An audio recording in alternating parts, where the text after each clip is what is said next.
অনূর্ধ্ব-20 sub চ্যাম্পিয়নশিপের মহারণে শুক্রবার মুখোমুখি হবে চির প্রতিদ্বন্দ্বী বাংলাদেশ ও ভারত।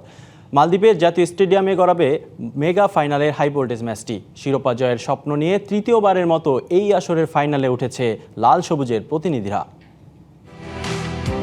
সেমিফাইনালে নেপালকে 1-0 গোলে হারিয়ে আত্মবিশ্বাসে টইটুম্বুর বাংলাদেশ।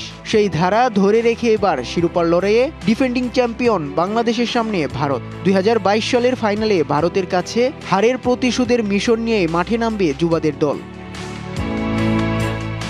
দূর দেশে খেললেও মালদ্বীপের জাতীয় স্টেডিয়ামে ঘরের মাঠের খেলার স্বাদই পেয়েছে বাংলাদেশ।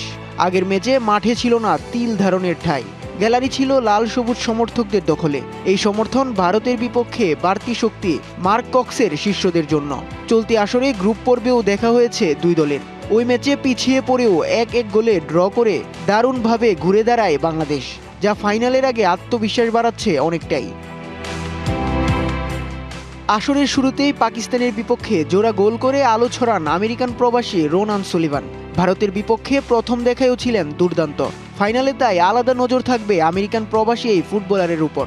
অন্যদিকে সেমিফাইনালে নেমে শেষ সময়ে ঝলক দেখানো ডেকলান সুলিভানকে শিরোপা নির্ধারণী ম্যাচে শুরু থেকে একাদশে আশা করতেই পারেন ভক্তরা।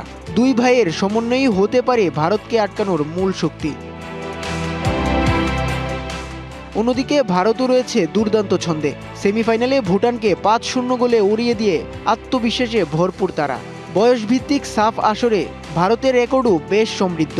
রেকর্ড বলছে অনূর্ধ্ব-18, 19 এবং 20 ক্যাটাগরিতে আগের 3 ফাইনালের সবগুলোতেই বাংলাদেশের বিপক্ষে জয় পেয়েছে ওরা।